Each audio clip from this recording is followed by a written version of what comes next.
about which exiles were where and which exiles we're playing. It started, no clue. What are you watching then? Oh, I'm watching this. It's got Sorry. a wild system. Fucking streamer prog. I was creating an account real quick. Perhaps. All right, you got 6 minutes to link your Twitch account, and then drops will be enabled soon.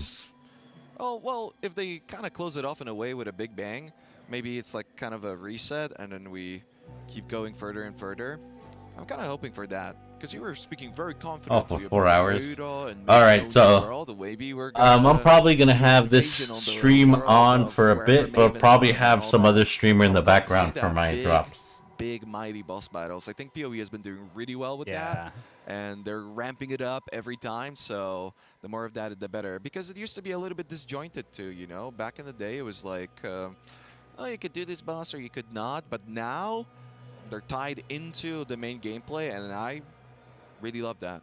I think it's really great. That's pretty bug. I think bossing has been getting better and better, and those like spectacular moments of those big boss fights have become the thing that propels you forwards in chunks through the game and through the end game, and then also the big goals too, like to take on these various bosses and then the uber bosses behind them. We have so much there in Path of Exile, and that's been getting better and better. And from what we've seen in the past, the bosses in Path of Exile 2 campaign look awesome. Like the previous demo, like the Devourer and those very boss fights that look like more interesting arenas, more interesting fights, and that's something I hope to see a lot of today, hopefully, is like some cool boss fights. I know we've got like 30 minutes or something of gameplay time live on stage, so... Spoiler. Yeah. And also difficult gameplay, right? Yes. Yeah. So they've ramped it up. You were mentioning, Rise, you'd heard something about that. Yeah, the difficulty is supposed to be through the roof. So if you're a player that's a little bit concerned about what you're going to be seeing here, if you're a father of 17 children and you've got the dishes to do and you can only play 20 minutes a month, hey, bro, don't worry about they're taking shots at Diablo. For everybody. Yeah, taking shots at Diablo. I think so. Well, I hope so. Any, we're almost to wrap up time and moving over to the main stage, but they said, oh, man. You guys want to man. throw in anything you hope to see or anything like that? We've got 2 minutes, Noogie. You turn to me. Yep. Final thoughts. Wow, I just want to see passion. Yeah. I just want to see passion and just people just giving us everything they've been building. It's predictions. I really at this point I just don't know. Yeah. Maybe an MTX. I would like to see a toucan. You know? A toucan? Yeah, that would be nice. What about you, Maple? I will just love to see a nervous Chris Wilson up on stage. Yes. Like, for as much nerves as I'm having right now, like doing this sort of thing and waiting for the reveal, it pales in comparison to getting on stage and revealing everything for the past few years and just seeing someone so excited about their game. Yeah, I know they're all like super excited, but also super nervous. I saw a lot of them before, and yeah, you can feel that excitement. Rise, any closing thoughts, mate? Before we sprint over so we get our seats. Yeah, absolutely, Dad. I mean, everybody from the GGG side has felt really, really excited. We were trying to get them drunk at some of the parties. They weren't having it. They're well trained. No spoilers. Yeah, really, they weren't giving us anything. No, that's good. They were more so than last time, even. Also, I've got to remind you folks, if you're watching live on Twitch, don't forget to connect your Twitch and Path of Exile account so you can get drops access to. Was there like a cool hideout or something like that, or do we only get that? I don't know if I'm teasing. There were some really nice wings and a portal. Yeah, great. I think so. But yeah, they look really good, those drops. Excellent. Yeah, so make sure you get that up. So whenever we start playing, we'll be getting some wings, gang. I can't wait to see what we're going to see from Path of Exile 2 and Path of Exile 1. It's been very exciting. Thanks for hanging out with us for the Stall cast. I'm Ziggy D with Mathel, Rise, and Noogie. We'll sprint back over here just after the keynote is finished. There is not much time left, so we'll see you fine folks over there in just a moment. Thank you very much. Let's go. D4 bad. D4 bad. D4 bad. Oh my god. I'm gonna have so much editing to do tonight. All these videos are gonna go on YouTube tomorrow for sure. It's so good.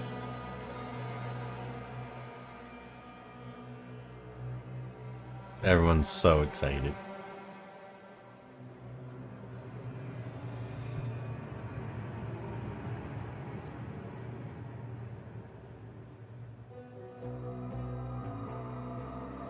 Ooh, cosplays.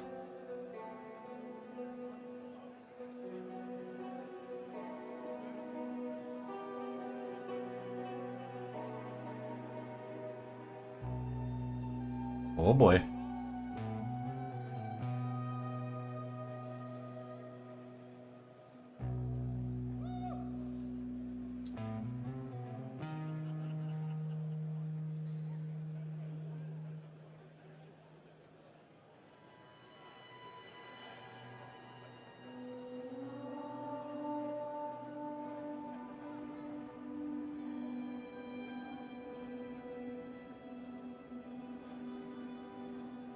"30 seconds, gang."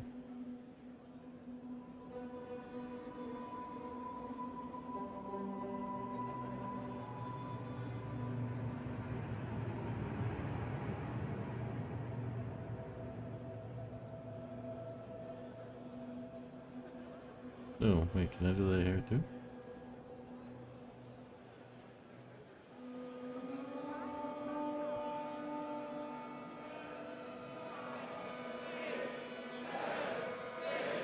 Five, four, three, two. Happy birthday! Oh, it's Crip! Cripario's on stage! And he's talking and he has no audio. Look! Hey guys, how's it going? Parian here. Hey, Crip. And welcome to Exilecon! Woo! Thank you all so much for joining us here in New Zealand. It's quite a journey. Thank you guys for That's crazy. joining us online. It's going to be a fantastic show. So you guys want to learn about what's coming up in Path of Exile? Yep. Oh, you do? Yeah, me too. Yeah. Well, before we get to the people that are best to deliver that information, before we get into Path of Exile's wonderful future, let's take a moment to go over all the wonderful things we have already experienced in Path of Exile. Let's take a moment to check out Path of Exile from the past.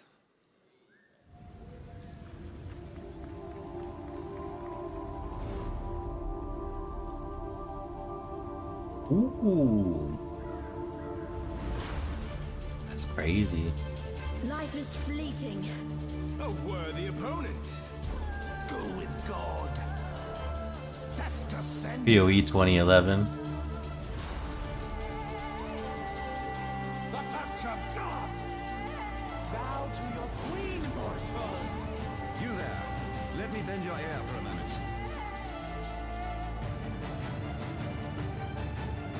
Why are you so in love with death? POE 2015.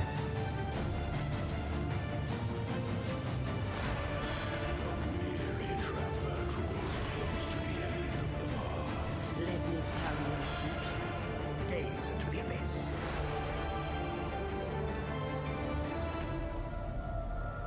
That's pretty pog.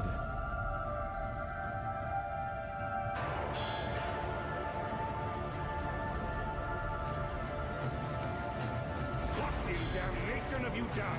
POE using people who play the game is great instead of some dev who wants FaceTime. Well, isn't it like POE like a very small dev company? Like they're a New Zealand developer, right? Let's make history. Afraid of the dark, exile? You should be. My cause fuels me. Do you remember? The game looks good though. It looks so good. Not that small anymore. True. True. It's branching, exile. Still sane, exile. To the grove, exile. A harvest awaits. That's This nuts. one should be rather legitimate. Does the toy wish to play with me? Your path to greatness has taken a hard turn toward a cliff. Damn, that's crazy. Incoming! There's no time. I've become too weak to sustain the blood crucible. Your sad defiance ends here, hatchling.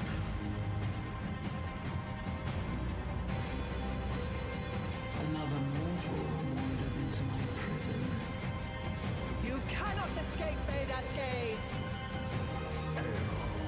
One of many. Ew.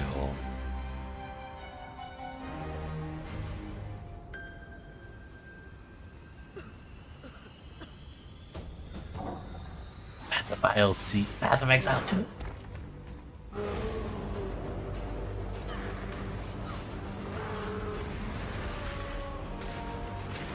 Oh.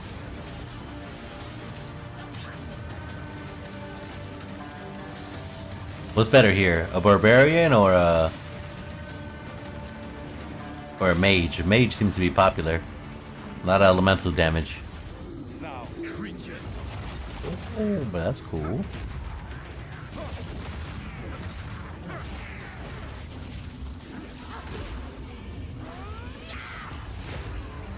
Ooh. Hog. What? Did you see those statues turn into 1,000 mobs? I know, it's crazy. Oh, there's Chris Wilson. Hey, what's up, man? Isn't that crazy?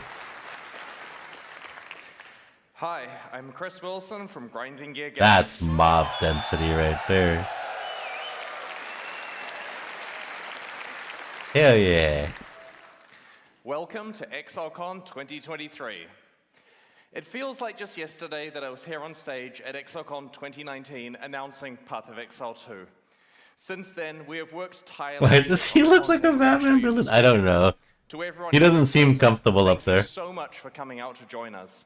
It honestly feels so good to know that people love Path of Exile so much that they fly across the world to come and celebrate it with us in person here. I think he should have gone less formal. And make the most of your time in New Zealand. Like just jeans and a shirt. Our last Exilecon was a magical experience, and we've tried to go above and beyond in every way this time. But it still looks good. If you're tuning in online to watch the live stream, thanks for joining us also. I wish you could all be with us here, but to ensure you have the full Exilecon experience, we have made sure to include every talk and session as part of the 2-day live stream this weekend. Holy shit. Twitch drops are enabled for the live stream, but if you're here in the audience, you'll automatically get them when you redeem the microtransaction code in your swag bag, so no need to stream it from your phones while you're watching. You'll also receive the attendee-only Exilecon 2023 hideout. We have so much to share with you this weekend, and let's just get right into Path of Exile 2. I'd like to introduce Jonathan Rogers and Mark Roberts, game directors of Path of Exile 2. Lava area pain was a pain. It's never over. You just started. Isn't that crazy? Wow. Hey guys. Welcome. Have you found a wall? Path of Exile 1. Mark and I and over 100 other developers have been hard at work on POE2. And honestly, the project has become much bigger than we expected when we announced it in 2019. It's been almost 4 years since then, and so it's about time we showed you what we've been working on. Oh, hang on. No? Okay, that's good. Sorry, I forgot. Okay. When we announced Path of Exile 2 at Exilecon 2019, we told you guys that we were releasing it as an Oh no, you have to throw the doll in the lava. Campaigns would be playable in the same game client with a shared end game. But POE2's scope has continued to grow and grow. Found a new area with 2 hearts. Expansion with a new campaign. It is entirely oh no, so awkward. Mechanics, classes, everything you'd expect from the next generation of action RPGs. Not to mention revamps of most of the POE1 League content. This thing is just freaking huge. There was a point when we realized that our plan to replace POE1 with POE2 would essentially be getting rid of a game that people love for no real reason. So we made a decision. Path of Exile 1 and 2 will be separate with their own mechanics. The comments are like he's reading too fast. But it's still a shared platform. Your microtransactions are available across both games. Everything you have ever purchased or will ever purchase in the future will be usable in both games unless it's hyper-specific to the content of one of them. You can't transform into a bear in POE1, so a reskin of your bear form isn't going to work. But you absolutely can equip the awesome armor set that you got and use all your stash tabs. He's trying to burn Diablo. You can't turn it into a bear. POE2 has come a long way. Mark here is going to man the PC. Hopefully he doesn't die. It is a live gameplay demo. So awkward, that's confusing. Yeah. He needs to just breathe. But I mean, it's tough in front of all those people. And that guy in the computer hasn't said a single word. He just breathes hard and is nervous. So he should have just been sitting down and he should have presented. All this, you know. After Oriath was destroyed, I traveled, searching for answers. Ooh. Everywhere I went, the same divine devastation. It must end. I will end it. And no exile will stop me. The Witch class, is that a new class? The Ranger class, is that a new class? The Duelist class, the Shadow class, the Templar class, is that a new the Marauder class, is that a new class? The Warrior class, is that a new class? The Huntress, is that a new one? The Sorcerer, is that a new class? The Mercenary, oh my god, so many classes. The Monk, the Druid, oh my god.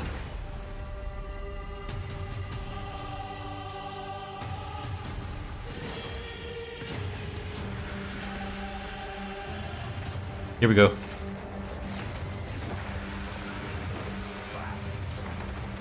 Yo, this looks good though.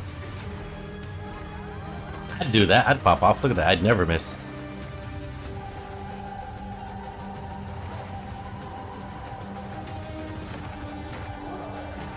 Look at that barbarian kicking that guy's ass. Well, it's a warrior, right? Not a barbarian here.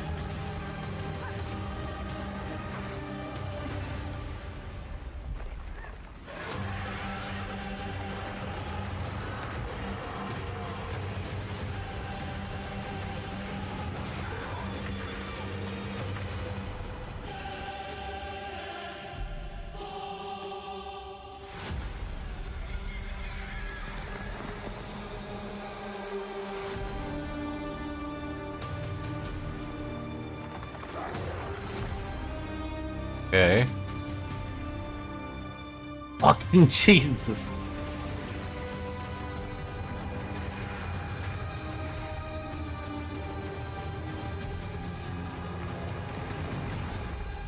This world will be reborn, no matter the cost.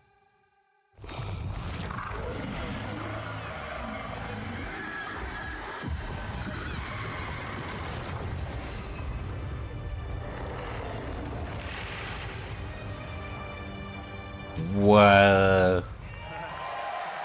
That looks good. So how does it work if it's both games at once? What do you mean I can spell? I honestly wasn't paying too much attention to what he was saying.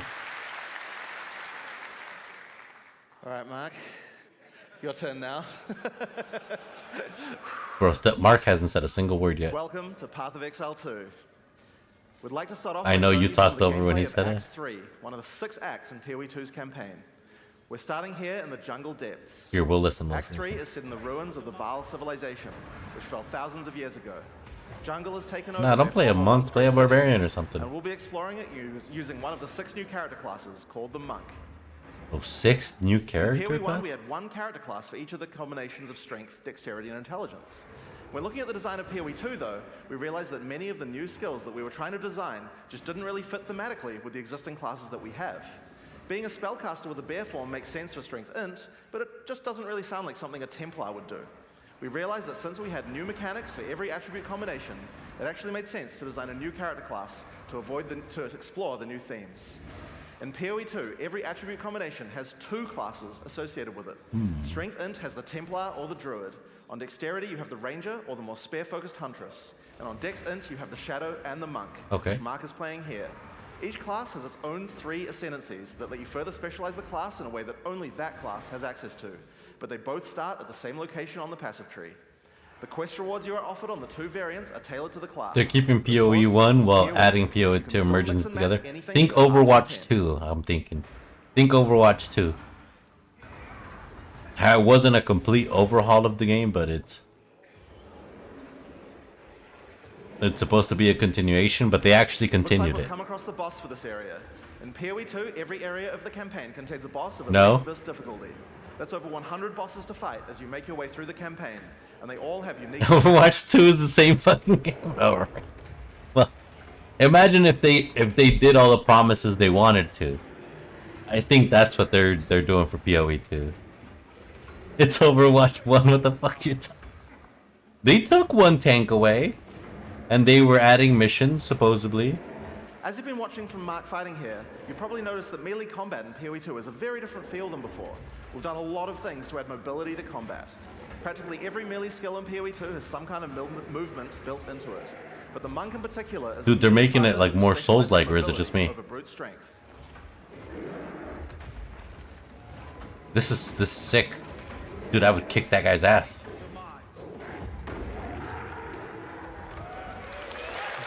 Dude, that's cool. Is this POE1 or POE2? So, as Mark has been playing, this is POE2 though, right? Blue markers over enemies. POE1 is not like this, right? Called Killing Palm. Whenever an enemy has a blue indicator over it, they've already showed more bosses than Diablo 1. Successfully executing the cull will give you a power charge. This is an important skill for the monk, since many of his skills interact with power charges. Power charges, so it's you build and drain. The great things about the skill is that it has a built-in dash forward, which makes it much easier to target the skill. No, that's just definitely just an underpowered guy they do to show the mechanics. POE2 to make using skills like this feel satisfying. If you're accidentally targeting slightly off the monster, the skill will automatically lock on to the colorable target, and it will even do a small amount of pathfinding around obstacles. We really want to make sure that when you've got an opportunity to use the skill, nothing is going to get in your way. I like that. Once you have some power charges, you're going to need some skills to power up. A great follow-up is Falling Thunder. Falling Thunder without a power charge just creates a relatively small lightning AoE in front of you. But if you do it with power charges, it turns into a pack clearer with a large... The skills look like they have nice animations. They look really smooth. One thing to notice here is that, like almost every melee skill in POE2, Falling Thunder has a little bit of extra movement built in, just in case you need it. Use the skill within range and you just do the flip in place. But use it at a larger range and your character will move forward while executing it, getting you into position without any time penalty. In POE2, you also get a short period to redirect your target. Notice how you can start the skill facing one way, then whip the mouse sideways to land the skill in a different direction? That's now, crazy. In order to get power charges, you're going to first need to get some lower life monsters into a colorable range. You've got a few options if you want to charge right in. Whirling Assault is great. It doesn't do much damage per hit, but it covers a lot of ground. And notice how you can turn as you do it. Generally speaking, you never lose control of your character in POE2. If you make a turn at the right time, you can get a couple of extra hits on the monsters, getting them in range of your cull. Sick. Follow up with a Killing Palm and then finish off the rest of the pack with your Falling Thunder. Holy shit.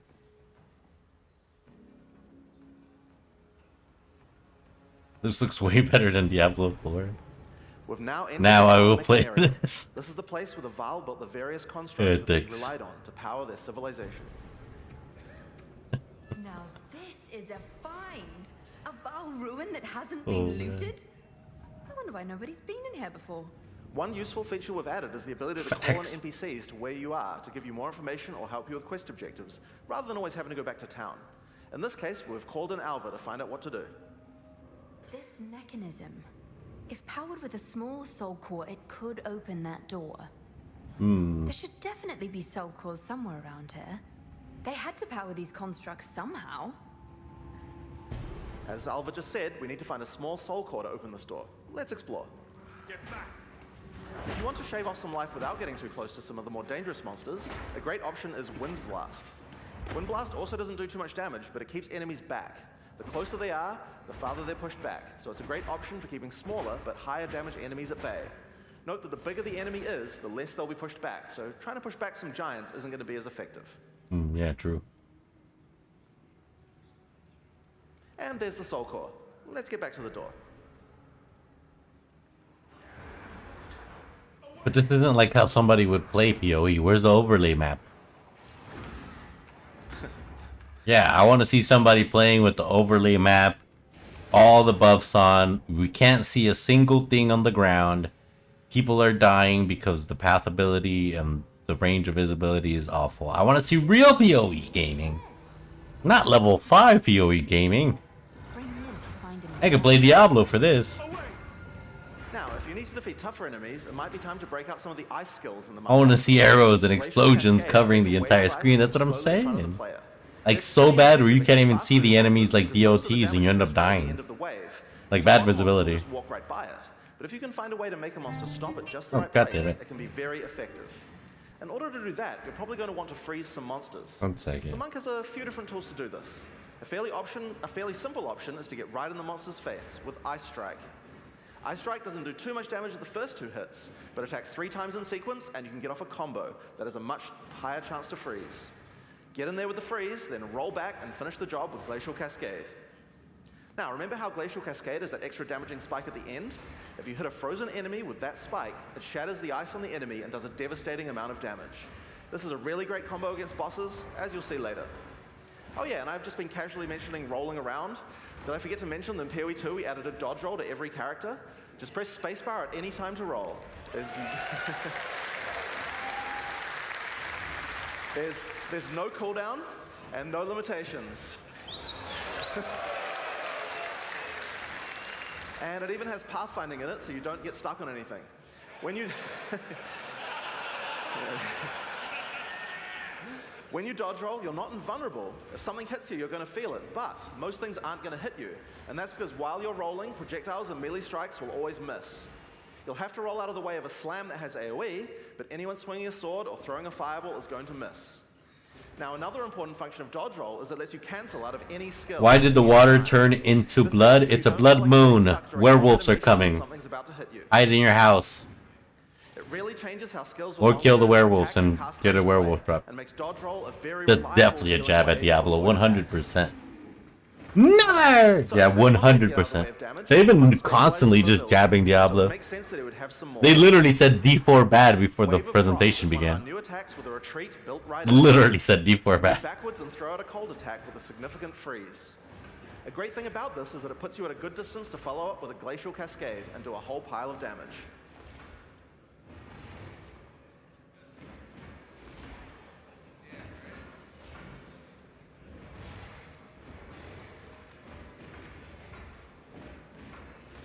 Damn it, I gotta see who the fuck this was.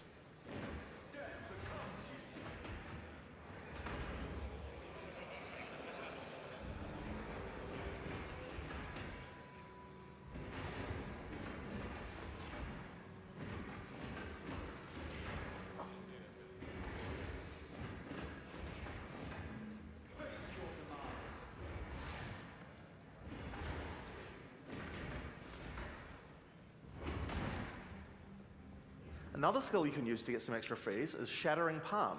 Shattering Palm is a palm strike that puts a small ice bomb on the target. Kill or deal enough damage to the target and the bomb will explode, doing some damage and a significant freeze. It's a great option against bosses where the wave... What level is this guy? Is there levels or is it just pure gear? You still really want to use Glacial Cascade to get the damage bonus.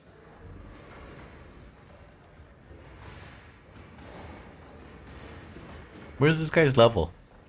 The final skill we're going to show you today is Flicker Strike. It's a monk skill and another skill that consumes power charges. On the bottom? If you've played PoE1 before, you know what to expect.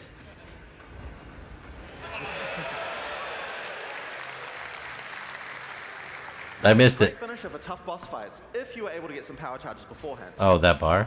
But where's the number? Where's his level? Oh, you just get stat points? You don't get levels? Then how do you get Paragon points?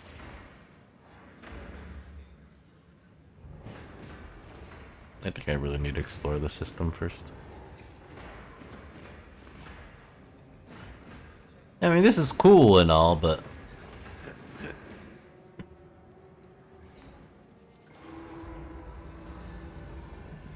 I don't think I'm a fan of the monk. I'd probably play like a warrior or one of the other classes, I forget. Here we have Blackjaw, former overseer of the Mechanarium. Yeah, I don't know why they're showing boring ass gameplay. The thing is that they showed the monk before. They showed off the monk last time. We're going to need all the tools on the monk's arsenal, especially the combo of Freeze and Glacial Cascade. Now, if you're a PoE1 player, you might think you can't rely on Freeze because there's so many bosses that are immune to it. But in PoE2, that's changing significantly. In PoE2, they're not all. Freeze is a binary mechanic. An attack freezes the target, or it doesn't. What this basically means is that in PoE1, we were forced to add freeze immunity to many bosses because freeze just trivialized them. Because of that, freezing was something you could only really rely on while pack clearing, and not something you could use as a core part of your build for boss fighting. In PoE2 though, all crowd control mechanics now have internal meters that allow you to build up to a freeze or stun, or whatever other CC mechanic that you're using. It's a little bit like poise from games like Elden Ring, though the meters tend to be a lot smaller than those games. Yeah, When fucking you freeze tough. an enemy, it increases the amount of freeze you need to do to get another freeze, but the increased difficulty bleeds away slowly. More freeze will always let you freeze the boss more often. Fought someone The system means that you called will not Nymph. get Who the out hell of is the knocked that? out of control and party play That or depends. I abandoned think I with other CC forget. mechanics, allowing us to let these kinds of mechanics actually work against all bosses. I don't know if that's somebody you can get to move into your place or if that's a boss. I don't think it's a boss. Zan would die to a boss.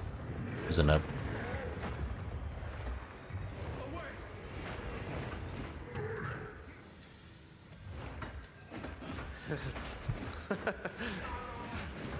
Yeah, I'm glad he's having fun, but we're not having fun watching, gang.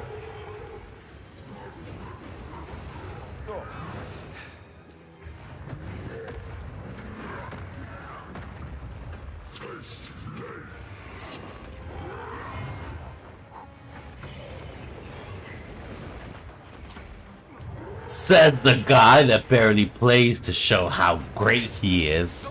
I do play. I will show how great I am.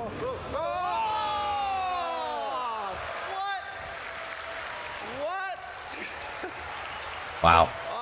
So we're not playing Monk if we play this game. Alright. We're definitely not playing Monk. Take two. Alright, so this might be a good time to mention that in POE2, if you die to the boss, you have to This start is again from the sad. start. There's no boss cheesing. So, hang on. Oh, there might be a... Wait, so if you die, you have to redo the whole fucking dungeon? technical issues. You're shitting me. Just typing some That would make D4 bad as fuck. Holy shit. Imagine you're trying to fight a boss and get killed and then you have to re-clear the dungeon. Back to the stream. Alright. Alright. Round two. Let's go. Whoever balanced that, like, come on.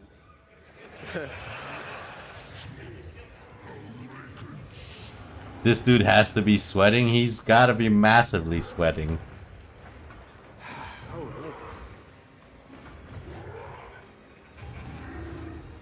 Like, I don't think a lot of people are entertained because I have Rax's stream on the side and they don't seem to be having fun either, and they're PoE nerds.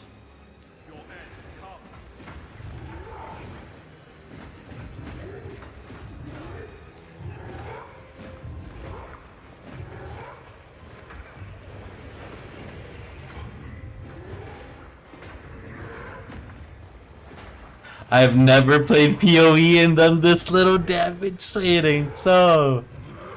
Oh my god, say it ain't so. Some people are saying it's pre-recorded. Some people are like, it's pre-recorded, get them.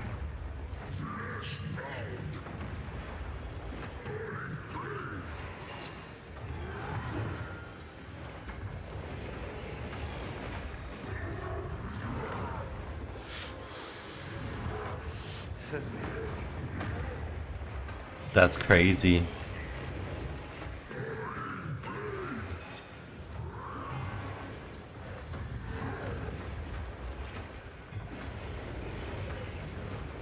Yeah, careful not to let Nip die, by the way. Once you find her and then do all the shit, you want to put her like in a cage or some shit like. You always want to cage your NPCs until you can put them in rooms. For Terraria. I killed her. Yeah, you fight her once and then you have to rescue her.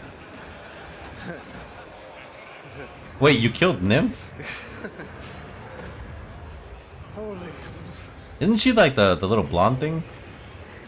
Like, don't you find her as Lost Girl? Or am I thinking the wrong person? Do the... Oh, nice. Whoa, whoa, whoa. Yeah, she attacked me. Okay. So I killed her. Oh, fuck. Yeah, because I think she's like the spirit of the forest or some shit. And then she allows you to purify the land. Yeah. Yeah, some shit like that. Doesn't really matter till late game. And it doesn't matter in this biome, you could always start a new one. But I honestly don't remember. I know you save her. Well, now she's the spirit of the dead. Bro, I'm supposed to be talking POE. I got to put the stream up on YouTube. Focus, everybody. You good POE content. Good job, Monk man. You're doing your skills right. That's how you roll. Yep, that's how you dodge an axe. A warrior wouldn't have been done in this game by now. Yep. Or what is a rogue here? A rogue's a rogue, right? Yeah, a rogue would have been done. Freeze. You can't freeze, bro. Your freeze prog is like 7%, 5%, 7%, 12% freeze chance. It's not going above 12. Come on. No. Get it. They're so good. There you go. After this. No. Get him. Okay. All right. There we go. Yay! We did it! All right. Second time's the charm. So, Black Draw has dropped a consumable quest item here called the Flame Core. It's a permanent +10 to Spirit. In POE2, we really want to make sure that you feel rewarded for exploration. It wouldn't be much good if we made all these awesome optional bosses if we didn't have something great to find for killing them. One of the things you might find for killing a boss is permanent stat bonuses for your character. Bro, I think I'm gonna go warm up lunch while this is streaming. I wonder what Spirit does. Is he still playing a monk? Can you switch to something else, bro? I am not a fan of the staff playstyle. Now, because this random area is different, Mark will have to find his way to the exit the hard way. Well, the elemental staff playstyle. He's going from ice to wind to just... If it was like a slap somebody with your staff style, then that'd be cool. But he's literally just like a caster with a fucking staff. I mean, which is cool. It's just not my style.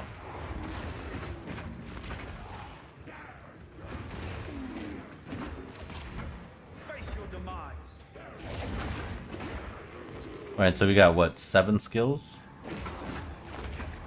Q, W, E, R, T. And 3 top skills.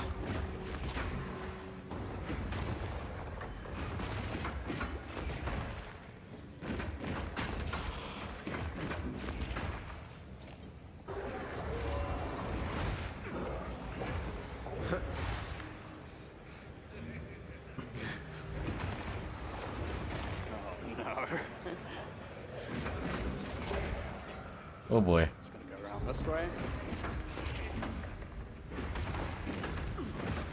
Need to use those killing palms more often, Mark.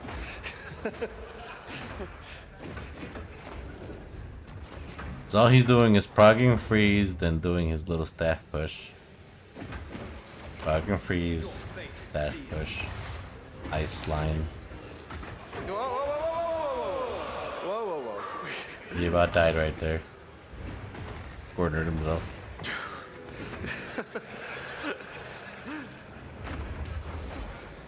My poor heart. I think he's more worried about somehow. Man. I think you got completely lost there. I have no idea where I am. Can you move your cam to the top? Oh yeah, sorry. Yeah, there we go. All right, here we are. Here's the exit. So you can see his health, yeah. I'm gonna die to these things somehow.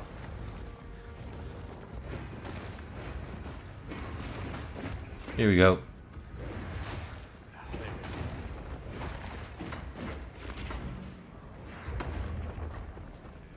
All right, let's go right through. All right. He did it! Hooray! In order to help with the next area, we're going to call in a sorceress. I'd like to welcome Octavian to the stage, who's going to join the party with Mark, so we can play through together. Okay. All right, 1 second. All right. Okay. Here we go. All right. The Sorceress is the new intelligence-focused character in POE2. While the Witch focuses more on occult magic and summoning, the Sorceress is themed around pure elemental destruction. Let's have a look at how she plays. Okay, here we go. This is gonna be good though. This is the largest soul core I've ever seen. With this, we could power the canal systems. But it isn't charged. There is still latent energy in this machinarium from its ancient operation. These lines in the stonework should lead to generators. You might need to find some more soul cores to spin them up, but everything looks to be in surprisingly decent condition. Maybe the golems have been maintaining it. In any case, it should still function. We'll have to remove that large core from the wall, of course, but that shouldn't be a problem. We have some skills here you're probably going to recognize if you've played POE1 before, but they feel a bit different now. Okay, probably know that chain lightning. Great in these tight passages since it bounces around. I think I might have dug to hell. Oh, okay, now let me know if you see a wall. It does much more damage than the first target that you hit. You'll find it by accident. There's only one way to do it on purpose. It might be a good idea to use Ice Nova. It hits all enemies around you and slows them down with a chill. Just be careful. Getting up close and personal isn't the ideal place for a sorceress to be. She doesn't have the defenses of a more melee-oriented character. Yep, chain lightning. In order to help with that, though, you could use Arctic Armor. In POE2, Arctic Freeze Armor down. is a buff that builds up as you stand still. You can see the ice crystals forming around the character. What do you mean by a wall? Oh, you'll know what I mean. They take cold damage and build up to a freeze. You'll know what I mean. Defense. Just be careful. You have to be standing still for a little while to get the full effect, so trying to stutter step using it isn't the best strategy. Now, Arctic Armor is an ongoing buff, but did you notice it didn't reserve any mana? How does that work? Well, we were pretty sick of the fact that in POE1, basically every character was playing with no mana pool, so we decided to change the way that reservation works. In POE2, there's a new resource called Spirit. Spirit is a dedicated resource that you can use for ongoing effects like Arctic Armor, Heralds, Auras, and Minions. Oh, there's a whole nother resource, bro. Why are you guys clapping? There's a whole nother resource to help learn how to manage. I'm already bad enough at Dark Day. Ongoing effects, but if you want more, my arm. you're going to need to get some more Spirit, which is available on mods from items and on the passive tree. But if you're willing to go up your offhand slot, the easiest way to get it is by holding a Scepter. Find out more about that in the items talk later on. Now, if you want to increase the cold damage that you're dealing, you can always use Frost Bomb. It places a bomb on the ground that reduces enemies' cold resistance while it's ticking down. It's a great opportunity to use some cold skills before it explodes. Okay. What about, like, and speaking of cold skills, the warrior? A great skill to use on monsters with lower cold resistance is Comet. There was a swordsman too, right? It's a new skill in POE2 and it hits pretty damn hard. It costs a lot of mana and has a really long cast time, but it's worth the wait. It does a devastating amount of damage. To help you out of danger, your character moves back slightly as it casts. It's pretty hard to hit fast-moving opponents, but it's great on tougher enemies that stand still, or even a larger pack if you're further away and can predict where they're going to move. Now, if you run out of mana casting too many of those, I guess in an emergency you could use your free-to-cast Fireball. So where did that come from, you ask? Well, this is a great opportunity to explain the way that we've changed caster weapons in POE2. Oh, caster weapons have their own had cast. a default melee attack that nobody used. And because they had that, they also had a bunch of attack. We wanted to clean that up. So each staff now comes with a built-in free-to-cast spell.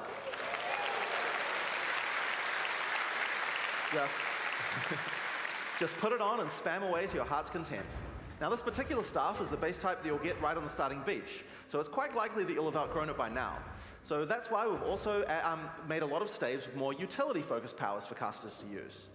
Here we have a crystal staff. It has a pretty cool built-in spell called Unleash.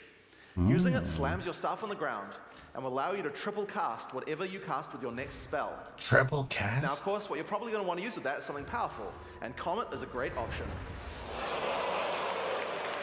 That's pretty poggers. Getting my health back first. Bro, I need to farm hearts. All my characters have 4 hearts. I need to farm MP too. My mage only has 4 MP. But it does make sense for Unleash since it's free to cast, and it's something my ranger will probably be the safest bet though. Anyway. I'm not a fan of If summoners. you're facing something tough, you might need to try out Mana Tempest. Mana Tempest creates a circle of power which your character literally hovers over the ground. While in the circle, your mana drains, but it powers up all your spells. Lightning projectiles will fork, beams will chain further, and you also do a lot more damage. Ooh.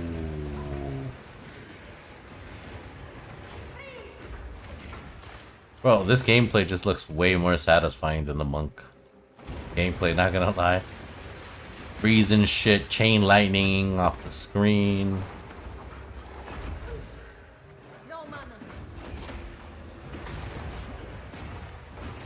Fine. That looks good. Yeah. I'm with it. With all of these skills, Who's here's a excited? combo to try. First, cast Frost Bomb to reduce the target's cold resistance. Then use Mana Tempest to increase your damage. Follow up with Unleash, and then triple cast Comet to do a truly insane amount of damage. Alright, where's the boss though?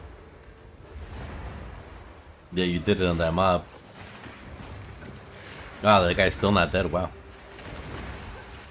Or is that a combo? Is that a wombo combo? Where those ghosts come from? These ghosts. Yeah. These ghosts, man. This rare monster has dropped an uncut gem, and that's a great opportunity to talk about how skill gems drop in PoE2. Instead of dropping specific gems, you can find uncut gems. Just right-click on them and pick whatever skill you want. Ignore the, whoops. Damn. That's quite a Gem will system. come pre-leveled to the level of the area. That's quite a fucking So system. it's a lot easier to change between skills in PoE2. Well, yeah, to make a basic aspect stone, you find an uncut one and you slap whatever magic you want on it. In this case, we're going to select Cast on Shock. That's sick. Now, let's equip this thing in the skill screen and choose which spell to trigger with it. I think Comet might be fun. Now, because Cast on Shock reserves... I have no idea what any of that does. Disable our Arctic armor, we have to decide if we'd rather have the extra defense or the extra offense of the Cast on Shock using our Spark. In PoE2, trigger gems use a system of filling up cast time on each trigger. Basically, if a skill has a short cast time, it will trigger really often. And if it has a long cast time, like this Comet here, it will take a lot longer to trigger. You can see on the top left corner that there's a counter that shows you how long until the next trigger.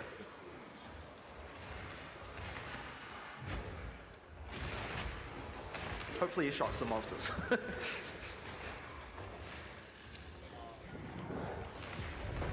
There we go. And there you have it. That's using Cast on Shock. We've automatically cast Comet whenever we're using our lightning skills. Okay. So basically you build up a percentage bar, and that percentage bar gets to 100, it casts the skill you have set up there. So, we found the generator. Time to power it up. See, the Sork looks way better than the fucking... than the monk.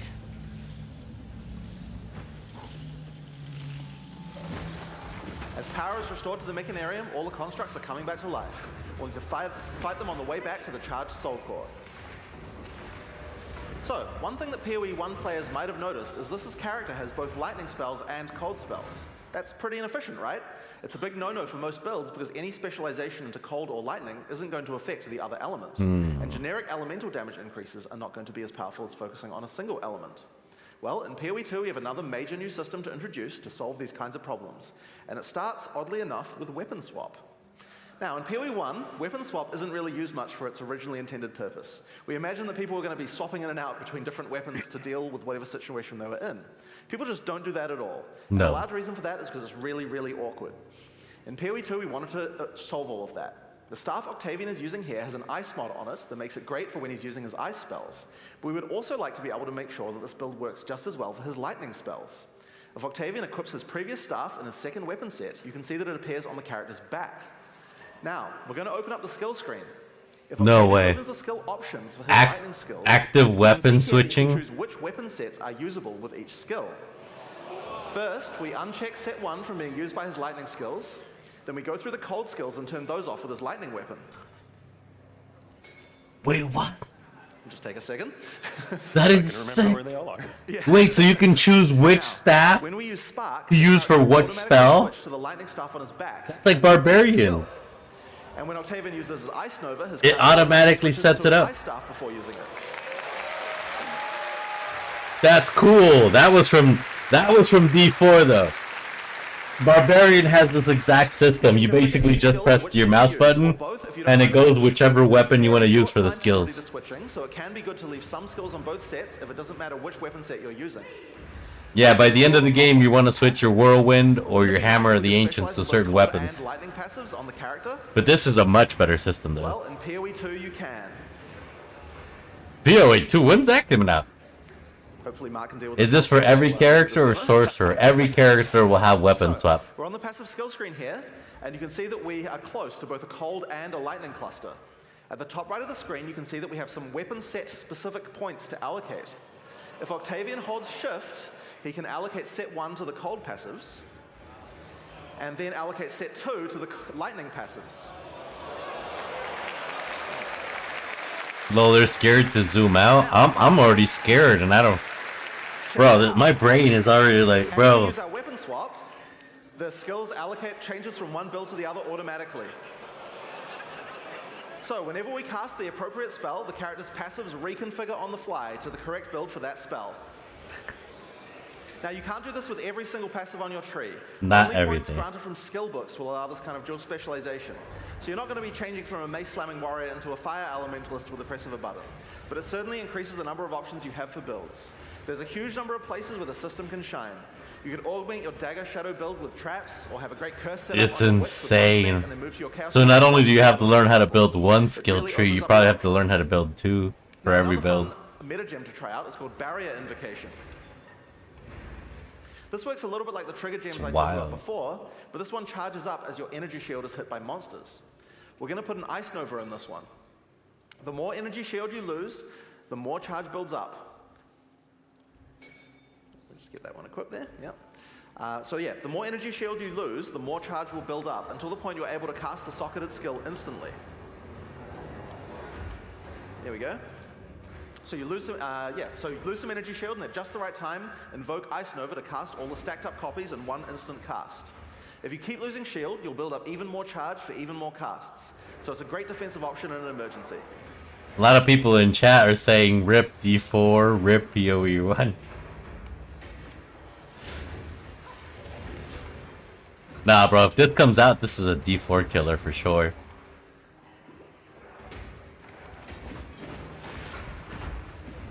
But the thing is when? That's the question. Overkill. And here we are back at the charged soul core. All we have to do now is take it.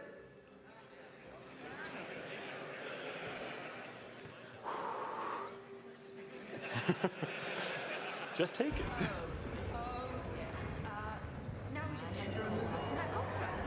Over, what the? Don't die this time, guys. Okay, let's see.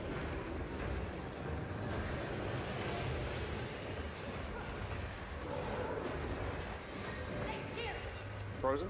Nice. Wow, you actually got a frozen proc. So during like that whole 40 minutes, this is the first frozen proc you got. On a boss anyway, on a big, larger enemy. Way cooler looking bosses than D4. True. Frozen, no? Frozen, nice. Helps that we're both doing ice damage. Yeah, it does help. Because the mage is adding to the frozen proc.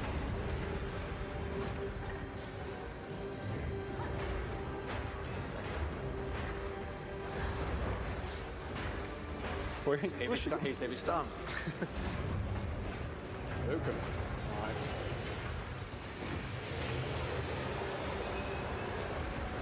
Frozen? Still looks cooler too. Skills look cooler. Not all of them. I'm not a fan of the monk skills. Yeah, they're all just cones of different elements, like a little wind cone. But the lightning shit looks fire. Real lucky with those freeze procs this And time. the ice stuff looks good. Look at the lightning though. Oh, lightning looks so good. Yeah, the lightning. I'm in love with the lightning. It's just like, it's like uncontrolled, you know. How lightning would be, you know.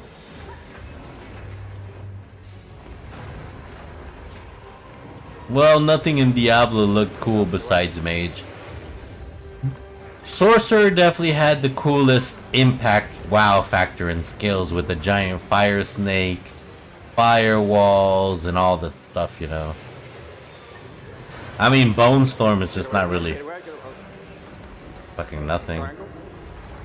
And my other ultimate, my shout, is just a scream and some armor that comes on my barbarian, which looks cool. But yeah, Sorcerer definitely had the Nice. The coolest ones.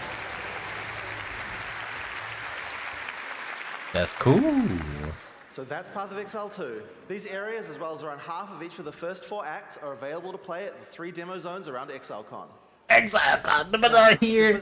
Release it on Steam. Demo, just remember, it's a different game than before. It's a lot harder. You're probably going to run the first pack of monsters and just die. What? I really recommend you read the signs. They have good advice on how to combine your skills effectively. And remember, dodge rolls on spacebar. Use it. You're just going to die otherwise. Bro, I love it. When is the beta? Well, we're in our last year of development, but we're still finishing acts, adding skills, and balancing everything. The closed beta is going to start on June 7th, 2024. Path of Exile 2 has been a long time coming, and we're incredibly excited to be near the finish line, but we're just not quite there yet. We're determined. Damn, I hope they're not going the D4 slower gameplay route. In the meantime, there's a lot in store. I don't know. I thought Exile 2 was supposed to be for casuals, compared to Exile 1, the fucking, the nerd ARPG game. You know, I thought their POE2 was more for casuals to complete with Diablo 4, but if it's harder, you're just gonna, like, these are D1 players. These are, I mean, POE players. Like, these are POE1 players. That demo is very hard for them to do in person. Like, These exiles. It went that well. So they're gonna die. As Jonathan explained, which makes it harder. Path of Exile 1 will continue to be its own unique game once Path of Exile 2 comes out. We will continue to update it with expansions and leagues going forward. Okay. And because accounts and microtransactions are shared between the 2 games, and their expansion releases are offset from each other, it's super easy to jump between them and effectively play both if you want. So I'm going off script for a second here and just going to explain this a bit better. That's good. Imagine we release a Path of Exile 2 expansion, right? Yeah. So everyone dives in and plays it. True. Give it, say, out of the 13-week cycle, you're going to play for, some hardcore players play for the first few weeks, some people play for most of the time. We're going to aim a Path of Exile 1 expansion to come out towards the end of that cycle, say 4 or 5 weeks from the end, which also lasts for 3 months. So because Path of Exile 2 has more content and is a significantly larger game, this game exactly like Phantasy Star Online 2 and Phantasy Star Online New Genesis. And then either keep playing if you want to keep playing Path of Exile 2, or jump into Path of Exile 1 when its league launches and enjoy that. Either for the You can entire hop period between or both until the games, next Path of cosmetics are Exile 2 shared. one comes out. And of course, because your purchases are shared, if you were to buy supporter packs or microtransactions in either, they're just available on your characters in the other. Pog. Speaking of Path of Exile 1 expansions, Yeah, we've the got connects one the 2 coming games. out I in think just you're 3 right. weeks, on I August think you're right. 18th. Let's watch the trailer for Path of Exile: Trial of the Ancestors. 3 weeks until new Path of Exile season, guys. We gotta start studying the bar graphs now. We gotta learn Excel right now. We gotta learn Excel spreadsheet. We gotta start this week. They yearn to prove themselves. Welcome to the halls of the dead. Ooh. Earn your place. Kratos, exactly. This is a barbarian hideout. Under any cause. See, look at that. Look at that barbarian. Test your Spin to win? greatest warriors. Spin to win in this game? Oh my god. That looks good. Rogue looks cool. Witch a summoner is not really my thing. Prove yourself in the trial of the ancestors. Spin to win. My first POE was spin to win.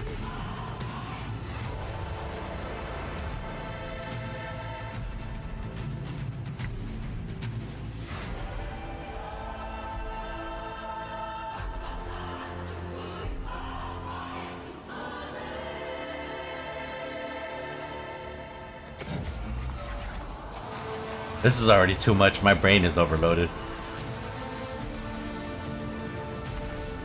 Oh, look, lightsaber build. That looks cool. Oh, that lightsaber build looks sick.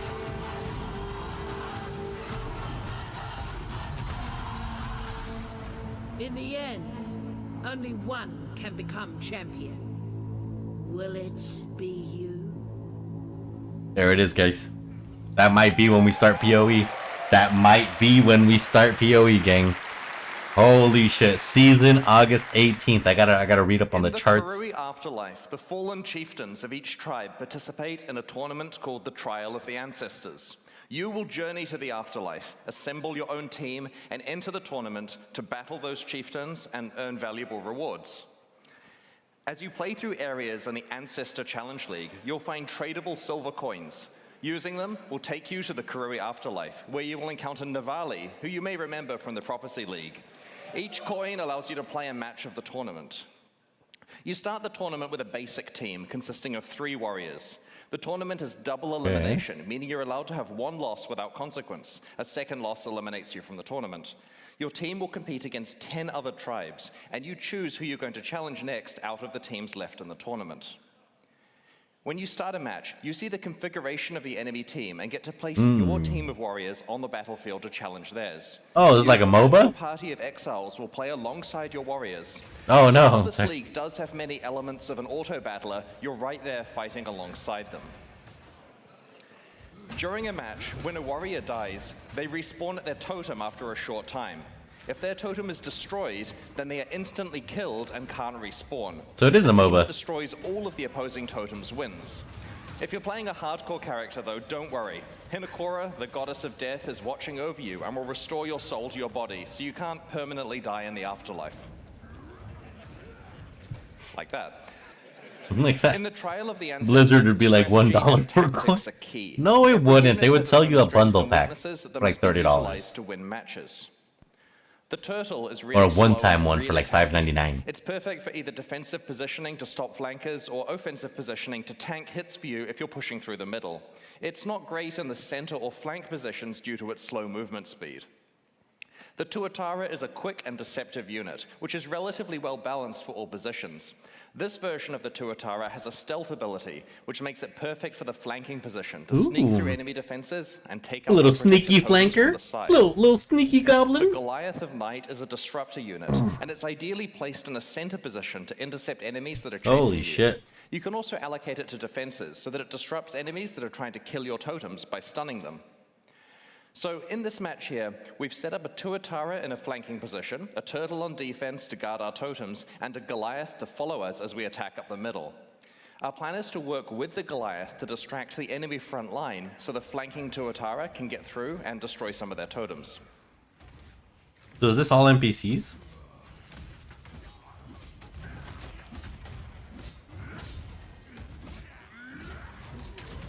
There's not really much group player, is there? And Teamwork.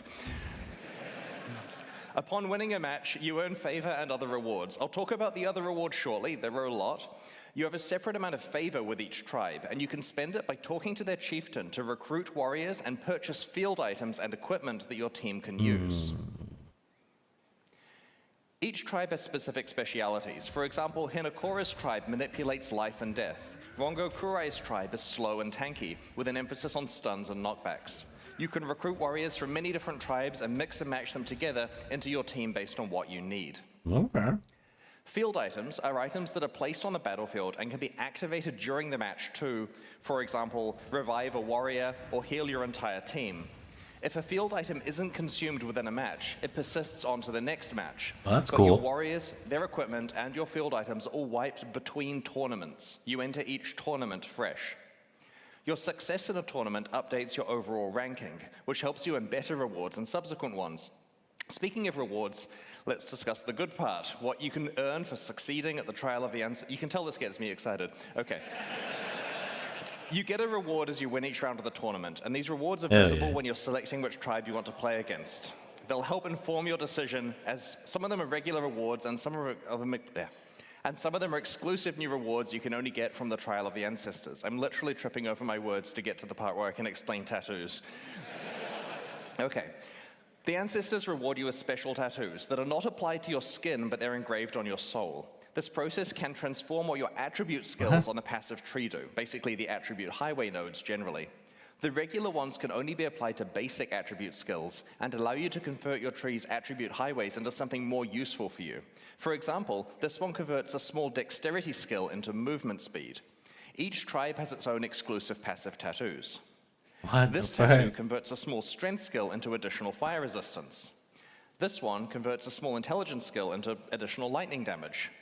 And this one converts a small strength skill into one that summons a minion when you take a savage hit from a unique enemy. But don't go overboard on the number of skills you convert with tattoos, as you'll probably need at least some of your attributes left to equip items. Each of the 10 tribes has an exclusive unique item that you can earn. These rarely show up as rewards for defeating that tribe in a match. Katava's Hunger is a unique majestic plate that you can earn by defeating the Katava tribe.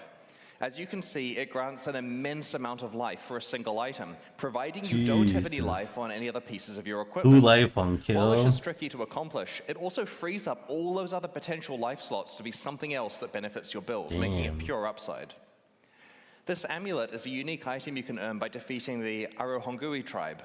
It has the powerful effect of causing your flasks to instantly recover life and mana whenever you're low.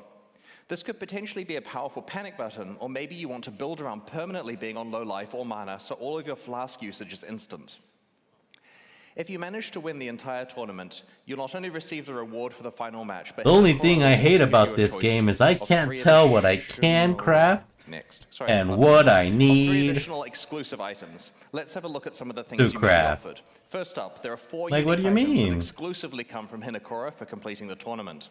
This belt, for example, lists a plethora of really powerful properties, both beneficial and detrimental. While you're wearing the belt, the property shifts around every 5 seconds. You never know what's going to happen next. Will you always crit, always evade, never evade? Maybe you're able to find some ways to build around the detrimental effects to create as much upside as possible. Hinokora also has a selection of special, more advanced passive tree tattoos that you can only receive from her. This one transforms a 30 intelligence notable attribute skill into one that increases the level of all of your intelligence gems. You're only allowed 1 copy of the specific attribute combination tattoo on a tree. Hinokora can also award you with a new type of item called... I mean, there are no effing recipes. Unless I look it up. I want to make a chest. Just grab your pickaxe, go find the chest, hit the chest with your pickaxe, grab the chest, put it wherever you want. Each player can only consume 1 omen per combat area, so you don't have any reason to fill your entire inventory with them. Yeah, no. It's a portal on death. It is kind of sucky with that. We made it for me. I should be able to craft it. You can. I think you just need some metal of some sort and some wood. This one grants you Soul Eater when you level up. It's definitely worth carrying around for that occasional. What a dumb system. You do not insult Terraria. Tradable but hard to get, so use them carefully. I shudder to It's think the about best how much system. this one is going to be worth in the presence of those incredibly rare unique Cabbage? items from It's not 320. cabbage, you're cabbage. Note, going off script again Since you here, can't make a back in damn the day, cabbage. when we had stuff like the prophecy and so on that let you upgrade to rare forcibly on a specific your base fault. type, You we had cabbage. to block the good items by putting crap uniques on the sorry, I meant upgrade to unique. We put crap uniques on that base type so that you couldn't get it every time. Well, we stopped doing that. So a lot of the uniques that were upgraded in 320 are just the only thing on the base type. So items like this let you deterministically get something quite valuable. Yeah, bro, it's literally wood and iron. Like, I don't know why you're complaining. Finally, Hinokora can I'm like, offer you yeah, a it's lot literally of wood and hair. iron. This is a very special currency item that lets you foresee the Like, think result about a of using chest in another your mind. currency It's item made to out of craft pieces of something. wood This means, and for like an example, you iron can know hinge whether and it's lock. worth exalting your item because you'll know exactly So, what the outcome is. iron bars Hinokora's lock will and some slot into wood. your crafting pipeline with I have powerful both. consequences. Do you have a The Trial of the crafting Ancestors station? offers a wide selection of valuable new rewards as you can Have you tried making a crafting station so you can craft? Building, equipping, carefully Yes. placing Are your you play next to the alongside your crafting tribe. station?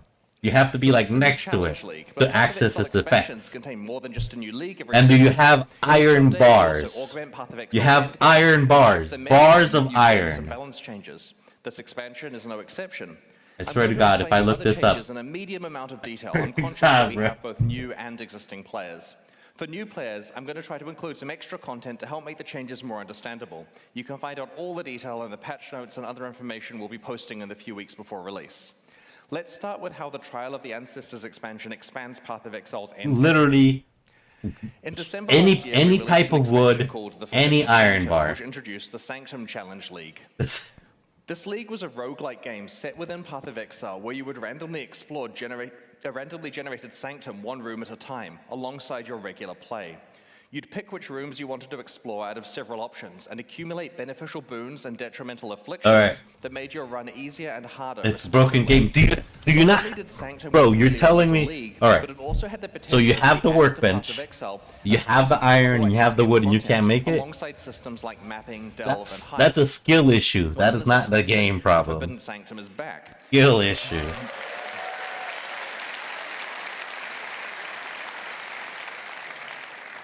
I've really been looking forward to this one. We're reintroducing the Sanctum as core content in Path of Exile's endgame. You'll initially meet Divinia, the Sanctum NPC, in Act 10. Ooh. Sanctums are now tradable items that you can find while playing maps in the endgame. A forbidden tome represents a whole floor of the Sanctum, and its rooms can be played back to back, or you can take breaks between them and do something else if you choose.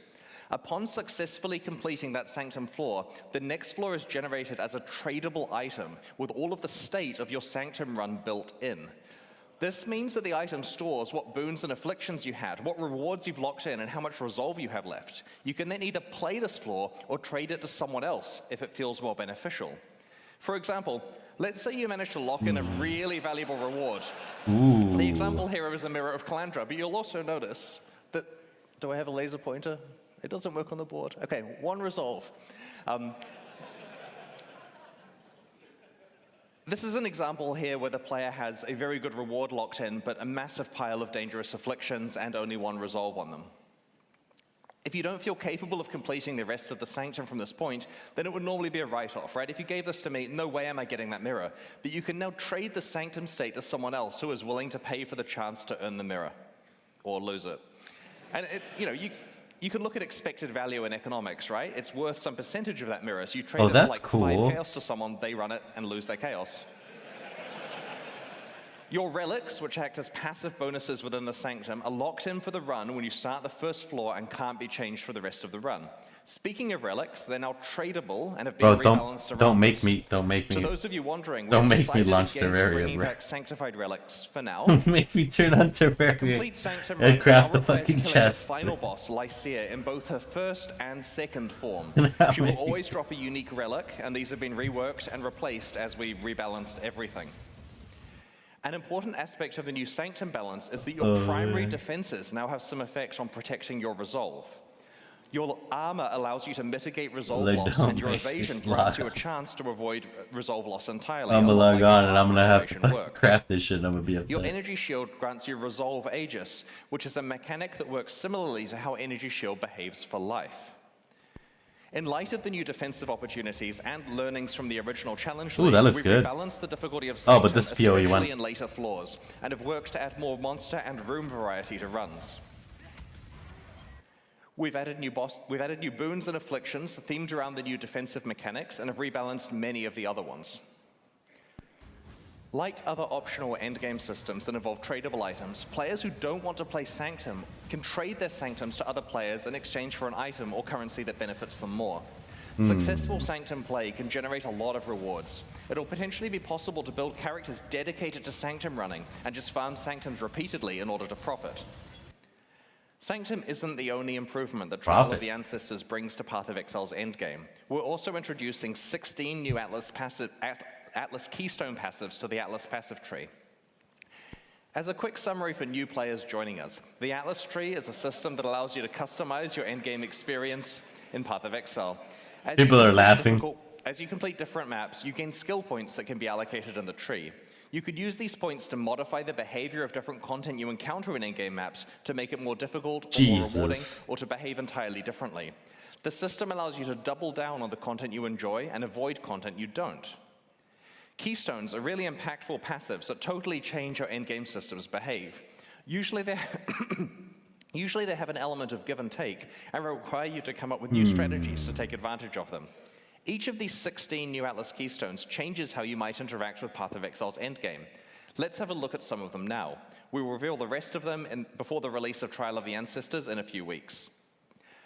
Extreme Archaeology completely changes how you play expedition encounters. Instead of placing a series of regular explosives, you now place one gigantic explosive. Every single chest or monster in the blast radius is affected by every remnant in that radius.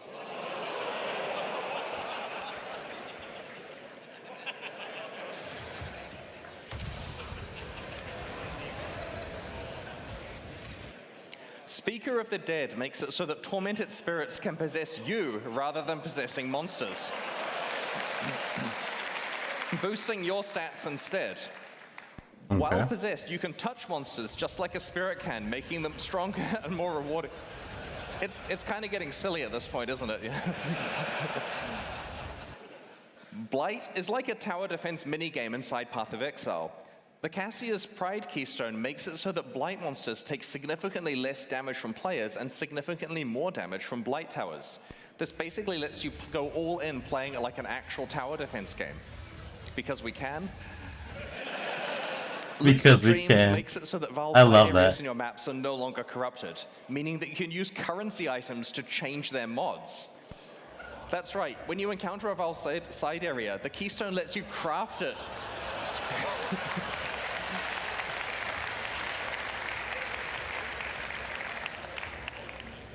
Yeah, so we rebalanced the side area mods, we've improved reward outcomes, and we've made the downside mods a bit more punishing, you know, just to make it interesting if you try to go for the good outcomes. You may also rarely encounter a unique Val side area. Destructive play makes it so that the Maven will summon between 1 and 3 extra random map bosses when you are fighting witnessed map bosses. This keystone is analogous to the Eldritch Altar keystones that make those influences more difficult but more rewarding. There are another 11 new keystones that we'll reveal over the next few weeks. Together, these 16 keystones mean that regardless of how you enjoy your maps, you'll have plenty of new ways to play Path of Exile's endgame in this expansion. And I should note, in the initial draft of the keynote, I painstakingly went through every single keystone. It took like 10 minutes. But we'll put them in the news to save you some time here.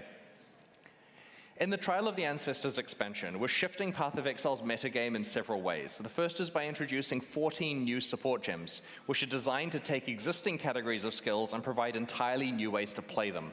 For full information, check the final gem hovers when we post them in the next few weeks. Let's have a look at a handful of these support gems now. In Path of Exile, war cries usually buff your party but don't directly hurt monsters. The Corrupting Cry support gem turns war cries into damage-dealing skills by making them inflict corrupted blood on monsters affected by the war cry or by your attacks that it exerts. He's just yelling and killing enemies. The Returning Projectiles support gem causes projectiles from supported skills to return to you, piercing all targets but dealing a little less damage. I think there's another example too.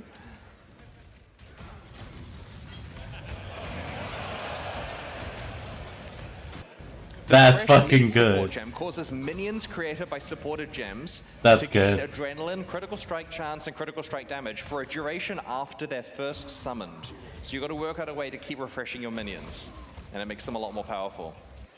The Flamewood support gem causes totems to trigger Dude, that cape looks so mortars sick. at enemies that hit them. This is particularly synergistic with totems that can taunt enemies, such as Decoy Totem, or one of the new Chieftain Ascendancy skills that I might talk about shortly. The Sacrifice support gem works on spells that you either cast yourself or through totems. These spells now sacrifice a percentage of your current life, or the totem's life, to gain additional chaos damage based on how much life was sacrificed. The Frigid Bond support gem affects Link skills and causes a cold mist to come over them. Enemies caught in the beam are chilled and are dealt cold damage over time. This creates a new tool for a cold damage over time build, requiring strategic placement of both yourself and your Link's ally. I mentioned it was going to get silly. The Locust Mine support gem looks OP and affects attack skills that use mines. Instead of directly using the supported skill, you throw mines in an arc that use that skill for you, targeting your location when you detonate them. In addition to these gems, there are another 7 that we'll be revealing over the next few weeks. In addition to the That 14 shit's new support insane. gems, My our head balance hurts work for thinking the about Trial of it. The Ancestors involved us revamping 2 Ascendancy classes. Jesus. These are the subclasses that you can specialize in as you play through Path of Exile's campaign. Each main character class has 3 Ascendancy classes available. In the last expansion, Crucible, we overhaul the Pathfinder and Saboteur. This time, it's the Guardian and Chieftain, which are specializations of the Templar and Marauders, respectively. While we were very happy with the theme of the Guardian, it was falling behind the power level and popularity of other Ascendancy classes. Our changes in this expansion have modernized the class and will present you with more relevant build opportunities than before. Brace yourself. Okay. Path of Exile 102. Harmony of Purpose can power up parties using link skills. Time of Need now completely cleanses and heals you every 4 seconds. Radiant and Unwavering Crusade both fully embrace the Holy Summoner theme by giving you access to some exciting new types of minions that are exclusive to this Ascendancy class. We have this picture on the announcement page, pathofexile.com/ancestor for you to scrutinize. Next. While the Guardian's revamp was similar to that of the Pathfinder, the Chieftain has received the Saboteur treatment. To be honest, we were unhappy about many aspects of this Ascendancy class in its old form, and so we have completely redesigned it. You can play it now. It's basically an entirely new Ascendancy class with the same name and art and a new way of approaching its themes. Its new skills let you, among other things, cause enemies to explode, turn off enemies' fire resistance while you're stationary, convert passive skills to apply to fire damage, and have your fire resistances apply to your cold and light. Oh wow, that's gonna be a good righteous fire build. Holy shit. All right, that's on the site too for you to check out. It's pretty powerful now.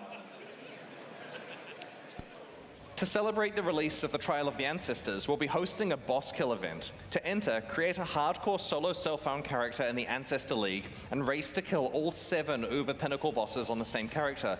Note that unlike the last event we ran, this one is not a ruthless event.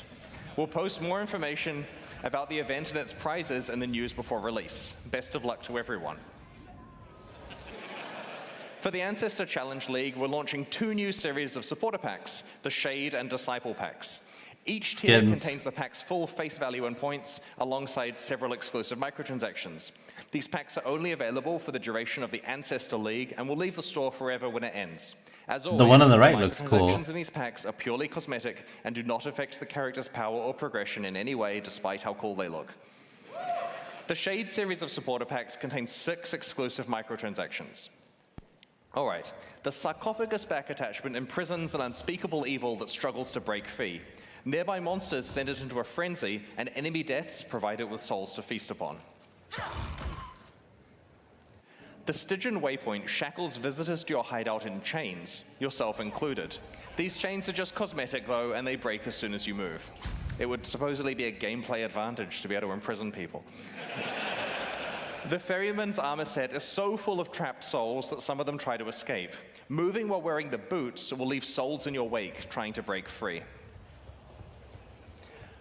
The Infernal Portal opens a gate to the Netherrealm when you approach. This prompted a lot of internal discussion about whether using Hellfire to heat your hideout is actually safe and practical. The Demon-bound crafting bench allows you to enslave a malevolent entity to craft items for you. Be warned, it has a sharp tongue and will mock you mercilessly. You chained me for such a paltry use. The Nebula character effect causes items you pick up to orbit you in an ethereal cloud of loot. That's fucking cool. That's fucking cool. That's meme as fuck. I would The Disciple just random trash floating. Also contains 6 exclusive microtransactions. Look, a dog. A dog! I'm going to put that in the top pack. The Hero's Landing Finisher effect summons a marble statue from the heavens to execute unique monsters you defeat. You decide whether it's the sword or the huge lump of rock that actually kills them. That's cool. The Bell Tower map device heralds the opening of a new map with a peal of bells. Start to run out of portals though, and it will reflect your desperate situation. This is fine. The Cathedral armor set reflects light through your character, creating beautiful patterns on the ground around it. If your life gets low, it responds in kind. The Observer Diamond Flask summons a tentacled mass that fires its eye lasers at enemies you critically strike while the flask is active. Again, cosmetic. The Currency Orb charge effect lets you pick from a number of different currency types to replace your charges with, as long as you've used that currency item anytime from today onwards. Some people... We have to store it in the database, right? Some people will show they can be part of the exclusive club of players who have actually used a Mirror of Calandra. This effect also causes your charges to display in town. So the theory is you go use your standard mirror, which we all have, right? The Faithful Hound Pet is a very good doggo, and it knows a few tricks. You can command it to sit, roll over, or play dead. The mirror he's talking about is the one I And sold yes, for dirt cheap. You can pet the dog. Still hate myself for that? Oh my god. You had a mirror of Calandra? Jeez. These new packs are available right now at pathofexile.com/purchase, and purchases like these directly fund the ongoing development of Path of Exile 1 and 2. Meanwhile, the Lithomancer and Enchanter packs leave the store forever at the launch of Trial of the Ancestors, so now's your last chance to purchase them. There's some good stuff in those too. Thanks for your continued support. The fun part. For the last Exilecon, we developed a special card game that encapsulated the full gameplay arc of Path of Exile over the course of the event. Players could defeat monsters, progressively upgrade their items, use currency items to craft their equipment, find and run maps, and eventually defeat pinnacle bosses to earn rewards. It was a whole lot of fun, and we've had so many requests to run it again. So this year, we're proud to bring you the 2023 version of the Exilecon card game.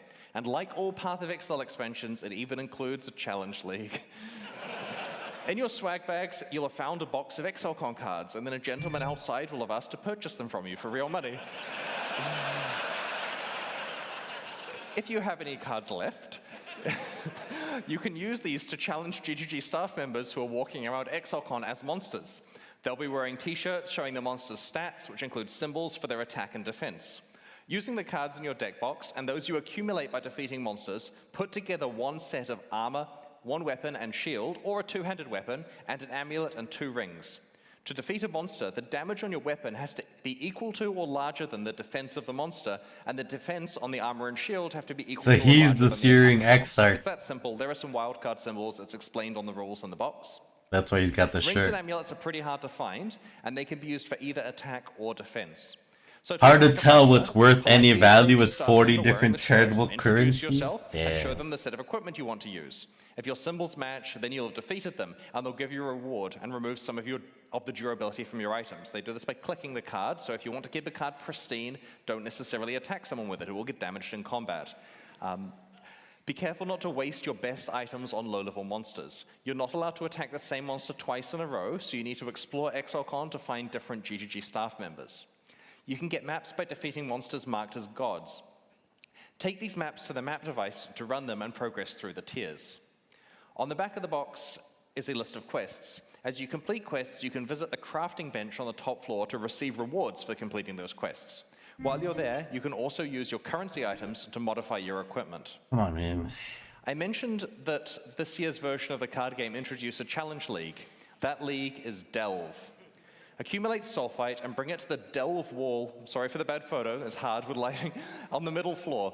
Each sulfite card you hand in allows you to explore one tile of the Azurite mine. You'll all be working collaboratively throughout the event to delve deep into the mine, fight the monsters that lurk there, and uncover its treasures. And I feel really bad for the poor people that had to hang 3,000 cards on that wall. You may eventually be able to challenge the pinnacle bosses if you manage to get really far in the card game. I'm the Searing Exarch, Jonathan is the Eater of Worlds, and Mark is the Maven. Defeating any of the 3 of us will reward you with a Mirror of Calandra enamel pin. This pin is exclusively available for winning the card game and won't be sold in the merchandise shop. Each person can only receive a maximum of 2 mirrors, and when they run out, we can't give any more out, so try to win the game early. The reason for 2 is a very typical Path of Exile reason, 1 for you and 1 to trade. All right, it's almost time to go and experience Exilecon 2023. Aside from the card game, we've prepared a full weekend of activities for you. There's a busy roster of talks and interviews on the main stage and the streamer stage. We've posted a schedule at pathofexile.com/Exilecon, so you can see what is happening when and where. The schedule also includes information on meet and greet sessions. Our special guests this year include a roster of many of your favorite streamers, but also some game development industry friends we've met over the last 16 years. We're proud to once again welcome the creators of the Diablo series, David Brevik, Max Schaefer, and Eric Schaefer, as well as Travis Baldry, who you may know from Fate, Torchlight, and his popular fantasy books, or even the books he's narrated. They'll not only have meet and greet sessions, but are also participating in an action RPG roundtable discussion alongside me and Eric tomorrow on the stage. In all of the developer talks and panels, Exilecon attendees will be able to scan a QR code on their phone to submit questions. Stole the Diablo to discuss OGs on the panel or on the 100%. Q&A section of the talk. That's why this game's so good, though. The path of Exile 2 Because they actually Exilecon listen demo to the is a people with large the one, and vision. you may want to play it multiple times this weekend. In each session, you can pick from one of 4 character classes, which start at various points throughout the first 4 acts of Path of Exile 2's campaign. Around half of each act is included in the demo, and your session time is limited to 45 minutes before you have to let someone else have a turn. Remember, as Jonathan said earlier, this demo is hard. Read the signs that explain how your skills combine together. Dodge roll is your new friend. It's way more Souls-like, it feels like. At the chill out area on the top floor and check out its progress. It's coming along really well, and we'd love to get your feedback on it. We've created heaps of new Path of Exile merchandise, which is available at our merchandise shop on the middle floor. We've made 17 new t-shirts, which include a few from our community t-shirt design competition. We've created a range of 24 enamel pins. You'll have found a random one in your swag bag. If you approach me and I'm wearing a pin, feel free to swap for the one you've got if you'd like. Happy to trade. You can purchase the others in the shop. As mentioned before, there's also the super exclusive Mirror of Calandra pin that is only available to winners of the card game. Maybe you're able to trade for a full set. There are 2 new posters. One is the Atlas passive tree, and the other is the periodic table of currency. That's all the currencies? Jesus Christ. Celestial cat socks, we've also introduced the Chaos Orb socks, better for business meetings. Jesus Christ. There's also a range of 4 desk pads to keep your play area tidy. You can check them out at the demo zone. We have a limited range of Exilecon 2019 merchandise available in the store as well. There's no way I'm gonna be ready for season 1, bro. Because stocks of the older items are quite limited. We have plenty of new merchandise for everyone, though, and I think I might have underestimated that. Oh my God. The Exilecon live stream concludes tomorrow with our grand racing finale, where 4 players compete for up to $10,000 and the title of Exilecon 2023 Racing Champion. Afterwards, we're hosting an after party at 8 p.m. at the venue. If you're watching from home, please note that because there are multiple things going on at the same time here, and we can only stream one of them live, we'll be re-streaming 3 of today's talks tomorrow before the event starts. So to be clear, they're occurring here, people can watch them in person, but you can't watch them at that time because we're streaming something else. So we're going to re-stream those tomorrow in the 3 hours where it's way too early to do it in New Zealand, but you can watch them online from the States and Europe. This makes sure that everyone is fully up to date on all of the talks that have been announced. See what I'm saying? How was I supposed to know the mirror is valuable out of all questions? If you missed out on attending Exocon this year, we'll be at Gamescom in Germany in August and PAX West in Seattle in September.